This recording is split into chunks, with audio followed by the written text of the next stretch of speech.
Bonjour à tous et bienvenue dans cette vidéo de conclusion de cette série sur l'immobilier en crise. Vous avez été très nombreux à regarder ces vidéos et d'ailleurs certaines ont battu les records de vues et donc je vous remercie pour cette preuve de confiance.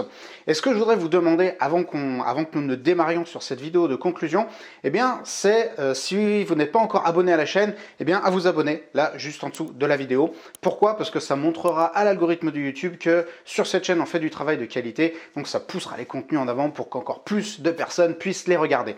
Donc ce que je vous propose de faire dans cette vidéo, c'est de faire un petit récap sur toutes les informations hyper importantes qui ont été données par les différents intervenants lors de ces vidéos. Comme vous avez pu le constater, certaines de ces interviews étaient quand même assez denses, assez longues aussi pour certaines. En tout cas, il y avait beaucoup d'informations. Donc ce que je vous propose, c'est de récupérer les informations les plus importantes, aussi de les remettre un petit peu à la sauce du jour, puisque certaines de ces interviews ont été tournées déjà il y a quelques mois. Ok, donc il y a quand même quelques petites données à actualiser. Et également, ce que je vous propose dans une deuxième partie de cette vidéo, eh bien, c'est de vous donner mon avis sur la situation, sur ce que les personnes ont dit et également sur les mois que nous venons de traverser et la période vers laquelle nous nous dirigeons actuellement. Avant toute chose, il est important de se rappeler que les personnes qui sont intervenues lors de ces interviews sont juste des humains. Ok, ce sont juste des humains qui sont venus donner leur avis. Donc vous savez quoi? Ils ont le droit d'avoir leur avis, ils ont aussi le droit de se tromper. Et ça n'a pas valeur de parole d'évangile.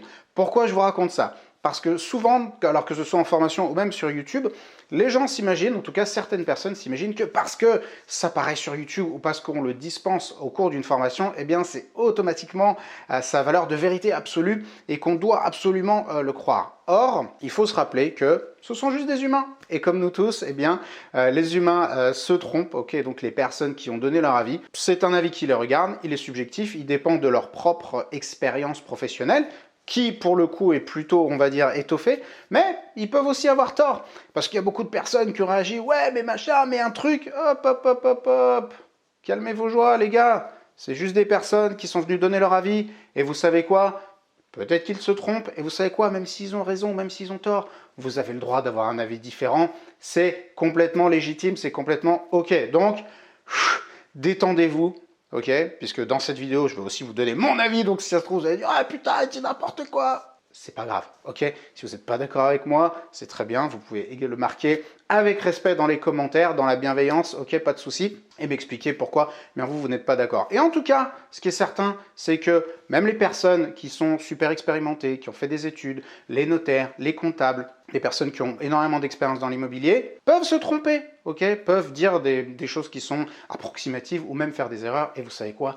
Même à moi, ça m'arrive. Donc détendez-vous, c'est pas très grave. Alors déjà, pour revenir sur ce que les différents intervenants ont souligné, c'est qu'il s'agit bien là d'une période de transition.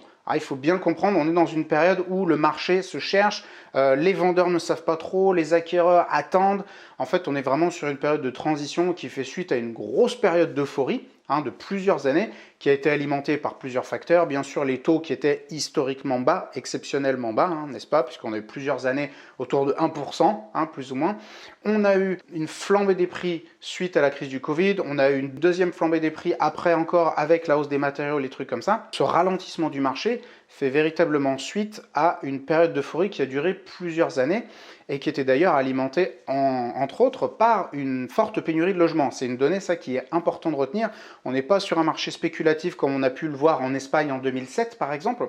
On est vraiment sur une situation différente puisque en France, dans les zones qui sont vraiment demandées, on n'a pas des dizaines de milliers de logements qui sont vacants. On a plutôt une pénurie de logements qui est assez criante. Donc il est important de se rappeler que cette flambée des prix n'a pas du tout été alimentée par une spéculation ou autre, mais par une véritable demande qui, bien sûr, a été catalysée par les taux d'intérêt qui étaient très bas. Donc ça, les taux d'intérêt, ils ont provoqué une hausse des prix puisque les personnes qui venaient solliciter du crédit se retrouvaient avec un pouvoir d'achat largement supérieur. Tout ce gros high a été complètement stoppé net par la Banque Centrale Européenne qui a augmenté les taux de façon très brutale. Il y a encore 1 an et demi, on pouvait emprunter autour de 1,5-2%. À l'heure où je vous fais cette vidéo, c'est-à-dire en novembre 2023, eh bien aujourd'hui, les personnes avec lesquelles j'en discute et qui sollicitent du financement, je parle de financement particulier, ok, empruntent plutôt entre 4,5 et 5. En ce qui me concerne, j'ai sollicité par exemple un prêt à titre personnel, pas sur la société de marchand, mais à titre perso. Et je l'ai obtenu il y a 2 mois, j'ai eu 2-3 mois, j'ai eu un taux de 4,20,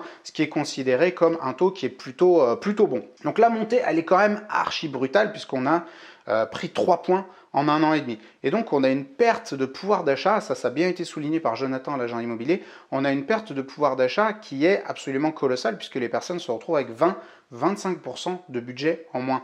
C'est-à-dire qu'une personne qui avait avant un budget d'environ 300 000 € pour faire l'acquisition de sa résidence principale ne se retrouve aujourd'hui plus qu'avec 250 000. Et ça fait une véritable différence et c'est ça qui a mis un stop net au marché, entre autres. C'est un des facteurs qui a vraiment ralenti le marché de manière significative. Donc d'un côté, on a des acquéreurs qui ont énormément perdu en pouvoir d'achat et de l'autre côté, on a des vendeurs qui ont du mal à conscientiser la nouvelle donne et à conscientiser le fait que les prix doivent baisser. Okay, et donc on se retrouve devant un marché immobilier qui est complètement grippé. Alors je dis complètement, je vais y mettre de la nuance car comme je vais vous l'expliquer dans la suite de la vidéo, le marché immobilier ne s'est pas complètement arrêté et il y a des marchés qui continuent d'avancer, qui continuent d'être malgré tout un petit peu vivaces. Mais en tout cas, ce qui est sûr, c'est que quand les gens allument leur télé, qu'ils écoutent la radio, etc., on entend parler la crise immobilière, la crise immobilière, la crise immobilière. Ok, donc ça, on sait tous que en général, la psychologie joue énormément sur les affaires, sur on va dire le comportement des consommateurs, des investisseurs, des acquéreurs. Et quand on entend parler de crise sans arrêt, de difficultés, d'impossibilité de faire, etc., c'est sûr que, on va dire, le gros du marché, eh bien, hésite énormément. Les gens n'osent pas passer à l'action. Ensuite, comme on l'a vu avec Jonathan, eh bien, on se retrouve avec les 4D. Ce sont les seuls qui continuent de vendre malgré tout, malgré les circonstances. On a divorce, décès, déménagement et dette. Donc ce sont les 4 cas de figure, les 4, on va dire, types de vendeurs qui, quel que soit le marché, en fait, sont obligés de vendre. Donc là, ça vend, ça vend. Donc ça, c'était valable au moment où Jonathan nous a donné les informations, c'était à l'été, mais ça reste quand même encore valable aujourd'hui. D'ailleurs, j'en profite pour faire une petite parenthèse, puisque pas mal de personnes nous ont reproché d'avoir sorti ces vidéos un petit peu tard, surtout dans un marché qui est, on va dire, assez dynamique, et tous les 2-3 mois, la donne peut avoir tendance à changer. Effectivement, nous les avons sortis un peu tard, mais il faut que vous sachiez que toute l'équipe a été énormément mobilisée dans le tournage et la production de toute nouvelle formation, puisque bien nous avons refait cette année l'intégralité de notre offre de formation en ligne. Ça va sortir en début 2024, ça va déboîter puisqu'on va avoir une douzaine d'intervenants, une toute nouvelle méthodologie d'apprentissage et quelque chose de vraiment mis à jour qui va permettre aux apprenants de naviguer aussi dans un marché un petit peu compliqué. Il va y avoir des offres de lancement sur ces nouvelles formations qui vont vraiment déchirer. J'espère que ce sera les meilleures en France et pas moins. Sauf que ces offres, on les publiera jamais au grand public parce que on n'aime pas ça. Donc on va les partager uniquement à notre public d'abonnés, on va dire. Donc on vous mettra le lien juste en dessous. Si ça vous intéresse de recevoir l'offre promotionnelle en avant-première, on vous mettra un lien juste en dessous pour vous inscrire à une newsletter et vous serez informé de la sortie de nos offres. D'après l'avis de plusieurs professionnels qui sont venus dans cette série immobilière, les taux vont se stabiliser, c'est ce qu'ils avaient annoncé il y a quelques mois, et d'ailleurs, c'est la tendance que nous sommes en train de constater. Donc vous voyez, ils n'étaient pas très loin de la vérité, c'est vrai qu'on a commencé, on a augmenté, les augmentations ont commencé à se ralentir arrivé à l'été, elles ont ralenti aussi à l'automne, et là on arrive vers l'hiver et on sent que ça commence à se stabiliser. On a d'ailleurs eu une déclaration, il me semble, du président de la BCE il y a quelques jours qui a dit que la hausse des taux d'intérêt était terminée. Alors à voir, bien sûr, à prendre vraiment avec des pincettes, mais là on voit qu'on se stabilise. Donc peut-être qu'effectivement cette hausse des taux va s'arrêter et qu'on va arriver à un marché qui va commencer à se stabiliser. Malgré tout, comme vous l'ont précisé tous les intervenants, le marché reste vivace. Il y a des transactions qui se font. Alors il y a certaines typologies de biens qui se sont énormément ralenties, voire qui ont été stoppées net, mais il y a d'autres typologies de biens qui continuent en fait de s'acheter et de se vendre, et on y viendra dans la conclusion. Voilà, si vous cherchez des stratégies et comment naviguer un petit peu dans ce contexte, je vais vous donner dans la deuxième partie de la vidéo des billes pour pouvoir avancer malgré tout. Je vais aussi vous donner un petit retour vraiment tout frais que j'ai eu de la part de personnes dans l'univers bancaire et dans l'univers bancaire professionnel, c'est-à-dire des personnes qui travaillent dans la promotion immobilière et avec les marchands de biens. Et en fait, ce qui s'est passé, c'est que cette année, vous le savez certainement si vous êtes marchand, vous êtes promoteur ou autre, les banquiers ont énormément ralenti. Ils ont freiné des 4 fers, déjà que d'habitude ils y vont pas au galop, mais là franchement ils ont énormément ralenti l'octroi de crédit, notamment pour les personnes qui se lançaient, pour les nouveaux marchands de biens, pour les nouveaux promoteurs. Et en fait ce qui s'est passé, c'est qu'ils n'ont pas du tout atteint leurs objectifs, et quand là en fait, les banquiers professionnels ils sont comme ça dans leur bureau et ils regardent les mouches voler, parce qu'en fait ils n'ont plus de travail. Ok, donc là, la tendance qui est en train de s'amorcer dans les banques, sachez-le, c'est un retournement de vapeur avec des banquiers qui cherchent à travailler, des banquiers qui cherchent à produire du crédit parce que, en fait, c'est leur job et qu'ils ont besoin de bosser. Donc, il ne faut pas vous dire « Ah, mais non, c'est le contexte, machin truc, les banquiers ne prêtent pas ». C'est complètement faux. Les banquiers peuvent complètement prêter, mais comme je n'arrête pas de le répéter, il faut avoir quand même un dossier super qualitatif, il faut quand même faire vos preuves. Mais sachez que la tendance s'inverse au niveau des banques professionnelles et que les banques cherchent à produire du crédit. Donc si vous avez des opportunités qui vous sont présentées, ne vous dites pas « Ah mais non, parce que le contexte, parce que machin ». Allez-y, bossez le dossier et franchement, vous pourrez trouver le financement si c'est vraiment des dossiers qualitatifs. Nous allons maintenant passer à la deuxième partie de cette vidéo où je vais vous partager mon avis, mes conclusions suite à cette série d'interviews et aussi suite à, on va dire, à toutes les conversations que je peux avoir avec tous les professionnels de l'immobilier qui regardent cette tendance et qui ont un retour avisé sur cette situation. Déjà, la toute première chose que je voudrais vous dire avant de vous partager des conseils, des choses comme ça, en fait c'est déjà un conseil, c'est de vous dire de vous méfier de vos sources d'informations. Ok ? Il faut bien les sélectionner parce qu'on entend un peu tout et n'importe quoi. Même sur cette chaîne. Alors j'essaie de ne pas vous raconter trop de conneries. Mais en gros, il faut toujours se rappeler que les médias, leur job, c'est de vendre de l'espace publicitaire, d'attirer l'audience. Ok ? C'est valable pour YouTube aussi. Ce qui fait vendre le plus, clairement, le sang, le sexe, ce genre de choses. Donc quand on vous met des titres rouges, l'IMO en crise, la crise immobilière, la hausse des taux, le marché s'effondre, nanana, tout ce genre de trucs, ça fait du clic, clairement. Et donc, ce dont il faut bien se rappeler, c'est que lorsque les médias parlent de crise immobilière, qui martèlent que c'est la crise, que plus rien ne va, c'est aussi parce qu'ils savent qu'ils vont parler à une partie de votre cerveau, ils savent qu'ils vont capter votre attention, que vous allez rester attentif, et donc ça les aide après à vous vendre de la publicité. Tout ça pour vous dire qu'il faut quand même se méfier de ces sources d'information, et même si la source d'information est sérieuse, toujours prendre avec des pincettes ce qu'on vous raconte. Ça, j'ai envie de vous dire que c'est valable pour n'importe quel média et c'est valable pour n'importe quelle période dans n'importe quelle thématique. Avant de vous donner des conseils, je voudrais faire un mea culpa. Alors c'est pas juste un mea culpa, mais c'est vous partager un petit peu les problématiques que moi je suis en train de rencontrer, en train de traverser sur mon activité immobilière. Nous, on avait amorcé pas mal d'opérations autour de 2021, donc les opérations de marchand de biens qui sont un peu complexes, avec pas mal d'autorisations d'urbanisme, en général au moins un an et demi avant de se débloquer. Et on avait plusieurs opérations comme celle-ci, en plus qui ont connu des complexités importantes au niveau technique et réglementaire, ce qui a eu pour conséquence de les ralentir. Donc en fait, on a acheté à des prix de 2021, fin 2021, début 2022 pour certaines. Et en fait, le temps que les opérations sortent, on s'est retrouvé dans un marché 2022, un marché voire même 2023 qui était complètement merdique, comme vous avez pu le constater. Donc on avait acheté quand même pas trop cher, ça va par rapport à certains qui sont vraiment en train de boire la tasse. Mais ce qui s'est passé, la deuxième problématique qui se conjugue à ça, c'est que nous on s'est retrouvé avec pas mal de biens qui sont entre 350 000 et 450 000, 500 000 euros à revendre. Et en fait, c'est le marché qui a été le plus impacté. Et donc là, actuellement, nous, la complexité que nous traversons, c'est d'essayer de liquider notre stock. On a un stock dont une partie est sur fonds propres, une partie en financement bancaire. Et comme on a des taux variables en tant que professionnel, et bien là, actuellement, c'est un peu compliqué puisque notre stock nous coûte quand même assez cher. Donc là, ce qu'on est en train de faire, nous, c'est vraiment en train de sabrer un petit peu les prix, tout simplement pour écouler. Il y a certaines opérations sur lesquelles on sait qu'on ne gagnera pas d'argent. On n'en perdra pas parce qu'on avait quand même été assez conservateur au niveau de nos estimations, mais il y a une ou deux opérations probablement sur lesquelles on ne va pas gagner grand-chose. Et ça fait partie du jeu, parce que quand on entreprend, on ne gagne pas tous les jours. Et arriver à s'en sortir dans une période de crise où on ne perd pas complètement des tonnes de fric, c'est déjà pas mal. Parce que moi, je connais des marchands de biens qui se sont positionnés sur des opérations, ont été un petit peu déraisonnables autour de 2021 en pensant que le marché il allait continuer à être euphorique, se sont projetés dans un marché euphorique, ont acheté cher, et aujourd'hui, franchement, ils sont vraiment dans une situation très compliquée. Il y a aussi la problématique des terrains à bâtir, où on a un monde de la construction qui a été ravagé clairement et qui a été stoppé net. Et aujourd'hui, les terrains à bâtir sont beaucoup plus compliqués à vendre. Donc j'ai discuté récemment avec un marchand de biens qui avait 27 terrains à bâtir à vendre dans mon secteur, dans la région lyonnaise.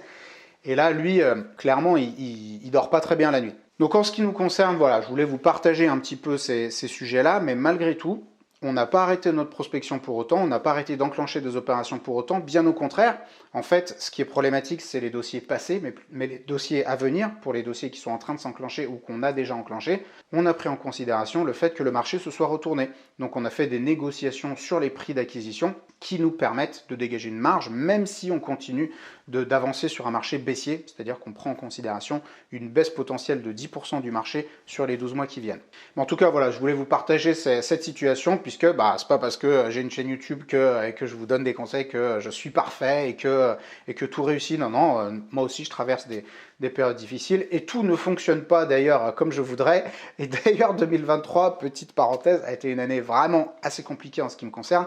Et je vous ferai une vidéo là-dessus à la fin de l'année, comme promis. Je ferai une vidéo sur le bilan de l'année 2023 dans laquelle j'ai appris énormément de leçons, certaines à coups de pied dans le cul. Et donc ce sera une vidéo très instructive. Je vous invite à vous abonner encore une fois à la chaîne, comme ça vous serez tenu informé de la sortie de cette vidéo. Alors déjà, je voudrais scinder mes conseils, entre guillemets, mes recommandations en deux. Si vous faites de l'achat-revente ou si vous faites de l'immobilier locatif. Comme ça, selon votre activité, vous pourrez y trouver un petit peu votre bonheur. Je dirais que la problématique, en ce qui concerne l'achat-revente et les marchands de biens, elle concerne plutôt les personnes qui ont déjà des opérations en cours, et pas tellement des opérations à venir. Pourquoi des opérations en cours? Puisque, comme dans mon cas de figure, celui que je viens de vous présenter, eh bien, si on s'est positionné sur des opérations au prix de 2021 ou début 2022 et qu'on essaie de revendre au prix 2023, c'est là en fait où on se retrouve dans un décalage avec un marché qui a quand même pas mal dévissé. Donc si vous êtes dans cette situation, c'est pas la même chose que si vous êtes en train de rechercher. Si vous êtes en train de rechercher, eh bien, il faut juste vous dire que, ok, c'est un marché qui est ralenti, c'est un marché qui est baissier. Il faut prendre en considération une baisse d'environ, moi c'est ce que je préconise, 10-15% selon le marché encore une fois, dans les 12 mois qui viennent. Il faut aussi que vous réfléchissiez à la chronologie de votre opération. Combien de temps votre opération va prendre? Parce que si c'est un aller-retour assez rapidement avec une petite rénovation et en 4 mois ça peut être plié, c'est pas la même chose que si c'est une opération de lotissement qui va prendre 18 mois. Maintenant, si vous avez des opérations qui sont déjà en cours, c'est-à-dire vous avez acheté, machin, et vous êtes en galère, à mon avis, c'est juste mon avis, vous pouvez pas être d'accord du tout, j'ai pas la science infuse, c'est juste un avis. Il faut liquider. Il faut se saigner un petit peu, puisque mieux vaut se couper un doigt que le bras. Ok, si aujourd'hui vous allez peut-être perdre 5%, dites-vous que si vous ne faites pas l'effort aujourd'hui, vous allez peut-être en perdre 10 ou 15 si vous traînez encore le truc pendant un an, ou alors vous courez peut-être à la liquidation ou à ce genre de choses. C'est jamais des situations dans lesquelles on a envie de se retrouver. Donc mon humble avis sur la question, si vous vous êtes planté, ça arrive à des gens très bien et à des gens très intelligents, mais ressaisissez-vous et ne vous enfoncez pas dans la merde. C'est-à-dire que vous êtes dans des sables mouvants là, ne dites pas « Oh tiens, jusqu'à où je vais pouvoir continuer de m'enfoncer ». Non, non, vous vous enfoncez les gars, il faut sortir. Et si la sortie, elle passe par amputer, couper un doigt à vif, il faut le faire, ok? Vous vous referez, c'est les affaires, un jour on perd, l'autre jour on gagne, mais en tout cas, ne vous enfoncez pas dans cette situation, ne vous attendez pas que le marché reparte à la hausse, il ne repartira pas à la hausse dans les 12-18 mois qui viennent à mon avis, c'est quasiment impossible. Comme vous l'a dit Jonathan, ce qui est important dans le marché actuel, si vous revendez, si vous allez mettre des biens à la vente, eh bien c'est de vous coller au prix tout de suite. Ok, si avant, voilà, les agents immobiliers vous donnaient des fourchettes, ils vous disaient, voilà, le bien il est estimé entre 270 et 290, on pouvait aller chercher les 295. Aujourd'hui, non, c'est le bas de la fourchette, c'est le bas de la fourchette tout de suite. Ok, parce que les gens clairement hésitent, machin truc, nanana, ça pinaille, les stocks s'accumulent, donc il y a une offre qui commence à être pléthorique. Donc quand il y a une offre qui est pléthorique, les gens, ok, ils font leur marché, ils font leurs courses, ils regardent, ils prennent leur temps, etc. Donc si vous voulez ressortir du lot, une des manières de le faire, c'est de ressortir du lot avec un prix qui soit attractif et surtout qui soit cohérent avec le pouvoir d'achat actuel des acquéreurs.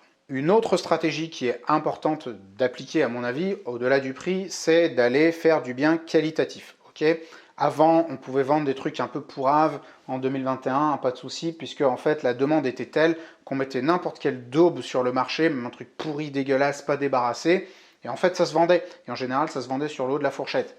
La fête est finie. Ok, le marché a changé, et plein de gens me disent « Ah ouais, mais il y a 3 ans, dans une vidéo, tu disais ça. » Ouais, c'était il y a 3 ans. Le marché a changé, on s'adapte. Ok, les conseils d'hier ne sont pas valables aujourd'hui. C'est pour ça que je continue de produire du contenu d'ailleurs pour qu'il y ait des conseils actualisés. Donc faites du qualitatif, ok?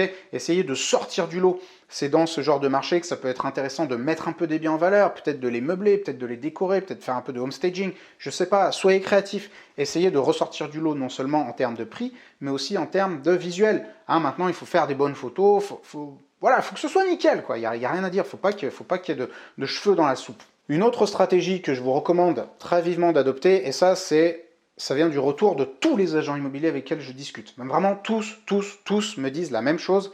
Ce qui part encore, c'est les petits prix. Ok? Donc, évitez d'aller faire des opérations qui vont taper sur un marché de, on va dire, de classe moyenne autour de 300-500 000 euros. Ça, c'est vraiment le marché d'acquéreurs qui a été décimé par la hausse des taux. Par contre, les petits prix, ça continue de fonctionner. Les petites surfaces pour les investisseurs, le petit T2 en plateau, le petit T3 à 150 000 balles pour des primo-accédants. Alors bien sûr, si vous êtes à Paris, il n'y a pas de T3 à 150 000, hein, mais pour le reste de la France, il y a beaucoup de gens qui peuvent en trouver des T3 à 150 000. Donc faites plutôt ce genre de produit parce que ça, c'est un marché qui reste encore assez liquide et assez dynamique. Donc essayez plutôt de vous orienter vers cette typologie d'opération si vous souhaitez bien sûr faire des opérations de marchand de biens. De plus, alors ça, c'est un conseil qui est valable tout le temps, mais il est valable d'autant plus dans ce contexte. Soyez très rigoureux sur vos calculs de rentabilité. Okay? C'est-à-dire que, bien sûr, listez tous les frais, ne rien oublier, aller dans le détail, prévoir une petite marge de sécurité, vous dire que vous allez plutôt vendre sur le bas de la fourchette, en prenant en considération, encore une fois, une baisse de marché à venir. Alors, soyez pas non plus complètement attentiste, parce que dans ces circonstances, ça ne fonctionnera pas et qu'il n'y a aucune opération que vous allez réussir à trouver, ok? Mais quand même, soyez extrêmement rigoureux, soyez vigilants, ok? Et ne soyez pas trop optimiste en vous disant que ça va se solutionner, que ça va marcher et que peut-être et que les planètes vont s'aligner. Et concrètement, pour vous donner un ordre d'idée, actuellement, la plupart des biens que je visite, quand je formule des offres, elles sont autour de moins 25, moins 30%, parfois même moins 50%. Alors bien sûr, ça couine un peu hein, quand on envoie les offres, mais en fait, voilà, on dit, on explique aussi. On dit, voilà, le marché est comme ça, nous on propose ça, autrement ça tourne pas. Après, les gens prennent, ils prennent pas, on s'en fiche. Mais, en tout cas, sachez que nous, on est à peu près sur cette tendance-là. Donc dites-vous qu'il y a peu d'offres qui vont passer, mais c'est pas grave, on s'en fout. Enfin, je ne sais pas dans quelle situation vous vous trouvez, mais vous avez probablement pas des énormes charges avec des salariés, etc., et des locaux à 3000 balles par mois. Donc, vous avez probablement des structures qui sont assez légères, unipersonnelles probablement, avec peut-être un associé. Vous n'avez pas besoin de sortir 10 opérations à l'année. Ok, dites-vous que c'est une période un peu difficile. Sortez 1 ou 2 dossiers très qualitatifs, sortez votre marge, vous vous rémunérez correctement, et allez, et on traverse cette période, et on attend que le beau temps revienne. En tout cas, je ne pourrais que vous considérer être extra prudent dans ces circonstances. Et c'est le moment où je vous fais un petit coup de pub pour un programme d'accompagnement exclusif que nous allons sortir là, à la fin de l'année 2023, okay, dans lequel nous allons proposer un accompagnement de 6 mois, une rampe de lancement pour les personnes qui veulent lancer leur activité de marchand de biens. Programme véritablement exclusif, très intense, vraiment pour les personnes motivées qui veulent lancer une activité, et malgré les circonstances, et surtout dans les circonstances. Puisque dans ce programme, on va avoir une équipe d'experts qui va vous accompagner, de l'audit de projet, des marchands de biens, experts comptables, notaires, avocats, etc. Bref, toute une équipe de professionnels et d'experts qui ont des dizaines d'années d'expérience pour vous accompagner justement dans le lancement de votre activité de marchand de biens. Donc je referme là la parenthèse com, la petite pub, je vous mets le lien pour le programme d'accompagnement juste en dessous dans la description de cette vidéo. Maintenant, nous allons parler du marché locatif. Si vous faites du locatif, en fait, moi c'est mon cas, hein, je fais aussi de l'immobilier locatif. Alors je ne suis pas un grand spécialiste, j'ai pas 50 lots, mais tous les ans, j'essaie au moins d'acheter un bien pour faire du locatif.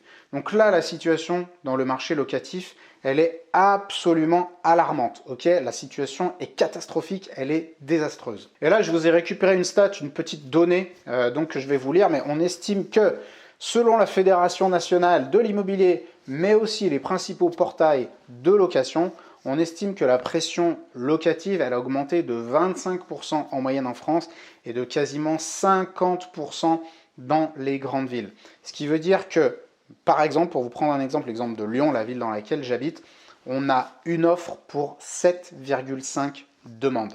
Ça veut dire que pour 7 personnes et demie qui cherchent un logement, il y a seulement une offre. Il faut être clair, là, autant il y a des fois où je prends des pincettes, etc., je dis ouais, on n'est pas sûr et tout. Là, on est sûr, cette situation, elle ne va faire que s'aggraver. elle va s'accentuer et ça va aller de pire en pire dans les 5-10 années qui viennent. Pourquoi? Parce qu'on a une pénurie de création de production de logements neufs qui ne fait que s'accumuler au fur et à mesure des années. Et là, on est dans un, c'est même pas un ralentissement, c'est un arrêt net de la production de logements neufs. Les promoteurs qui n'ont pas énormément de trésor sont en train de crever, ils sont en train de sortir du marché, ils n'arrivent pas à vendre les lots, il n'y a plus de programmes qui sortent. Donc il faut savoir que ce qui existe aujourd'hui, c'est ce qui a été amorcé il y a 5 ans à peu près, il y a 5-7 ans en termes de promotion immobilière. Donc aujourd'hui, quand tout s'arrête, dans 5 ans, on va arriver à une situation où la production de logements, production de logements neufs, sera quasiment nul. Ce qui, alors bien sûr c'est dramatique, mais ça ouvre bien sûr un champ des possibles énorme pour nous autres marchands de biens, parce que nous allons produire du logement neuf entre guillemets, avec de l'ancien. Donc quand tous les gens me disent « Ah, est-ce que tu penses que l'activité de marchand a de l'avenir ?» Clairement, pour moi, c'est une activité qui a énormément d'avenir et franchement, je pense que dans les années qui viennent, on va avoir énormément de boulot pour répondre à cette crise et répondre à cette demande. De plus, donc outre l'histoire de la production de logements neufs, on a aussi le sujet des nouveaux DPE. Donc là, encore une fois, hein, les voies de l'enfer sont pavées de bonnes intentions. Nouveau DPE qui va faire sortir en fait du marché locatif énormément de biens qui vont se retrouver classés comme passoires thermiques, des biens classés F, classés G, qui ne vont bientôt plus pouvoir être mis en location. Je crois que les G, on peut déjà plus les mettre en location. Et donc ça, c'est vraiment, on va dire, une bonne intention hein, de la part du législateur d'inciter les gens à faire des rénovations. Sauf que dans un marché en fait où le prix des matières premières est devenu super cher, en fait tous les prix ont flambé, le prix du crédit a flambé aussi. En fait, il y a plein de propriétaires qui se retrouvent dans l'impossibilité de faire des travaux de rénovation énergétique. Donc en fait, ce qu'ils font, c'est ou ils mettent en vente, ce qui vient alimenter encore l'offre et faire baisser les prix, ou alors juste ils font rien, ils les laissent vides et ils attendent. Et des biens vides qui croupissent, il y en a quand même un sacré paquet. Donc là, le nouveau DPE ne va pas vraiment arranger les choses. De plus, on a clairement une problématique, et là une problématique qui est nationale, j'en peux plus, et tous les professionnels du bâtiment, de l'immobilier n'en peuvent plus, ce sont les bâtons dans les roues que mettent maintenant de manière quasi systématique les collectivités territoriales dans les projets qui sont producteurs de logements. Donc je parle bien sûr de la promotion immobilière, mais surtout aussi de l'activité de marchand de biens immobiliers. Et ça, tous les marchands avec lesquels j'en discute, dans toutes les communes de France, ont les mêmes problématiques. Les communes nous emmerdent et nous cassent les couilles pour produire du logement, elles nous mettent des bâtons dans les roues. Et partout, quasiment partout, alors il y a des rares maires qui sont vertueux, encore avec lesquels on peut discuter, j'en ai rencontré un il y a une dizaine de jours, c'était un bonheur, mais sinon, en gros, ça pinaille, ça met des bâtons dans les roues. Et là où on pourrait produire par exemple 5 unités de logement, ils nous disent « Ah bah non monsieur, c'est pas 5, c'est 4. » Ah non, là c'est pas 5 appartements, c'est 3. Et là, je vous parle de petits projets, très humbles, à mon humble échelle, on va dire, de petits marchands de biens. Mais il y a des gros marchands qui produisent des centaines de lots à l'année, et quand on leur dit « Monsieur, vous ne ferez pas 50 lots, vous en ferez 40 », ou qu'il y a un promoteur, on lui dit « Non, c'est pas 100 appart, c'est 80 », en fait, cherchez pas. Les 20-30% qui manquent chaque année, ils sont là. C'est-à-dire qu'il y a une vraie problématique de mairie aujourd'hui qui ont tout à perdre à donner des autorisations d'urbanisme qui sont génératrices de logements, et qui disent « Non ».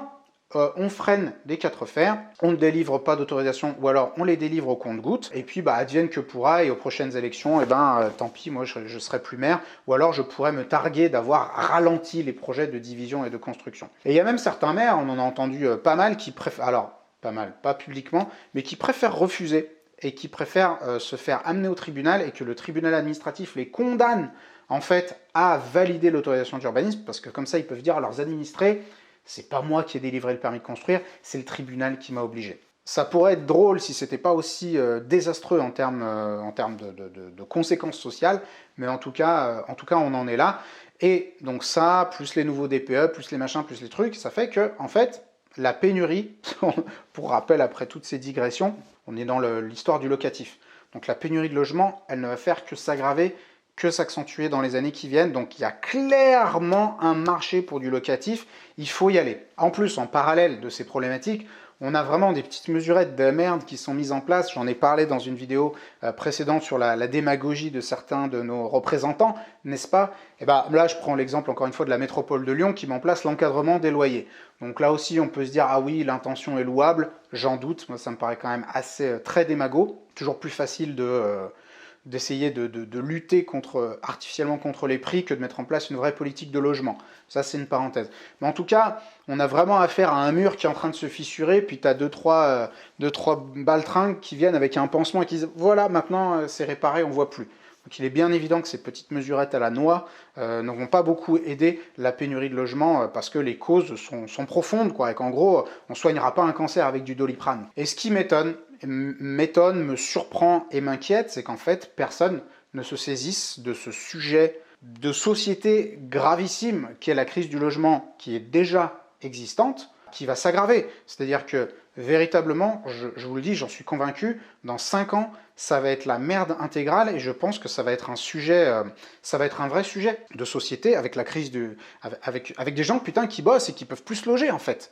Et je ne comprends pas pourquoi il n'y a pas de représentants qui se saisissent de ce sujet et qui disent bah voilà, on va le traiter, voilà le projet, quoi. Ce qui est certain, c'est qu'il y a un espèce de vide là. On a vraiment une problématique sociale et on a en face des responsables qui sont assez mauvais et qui n'ont pas une véritable intention apparemment de résoudre la problématique. Ça veut dire qu'il y a un problème, ok? Et notre rôle en tant qu'entrepreneur, c'est de trouver un problème et de lui apporter une solution.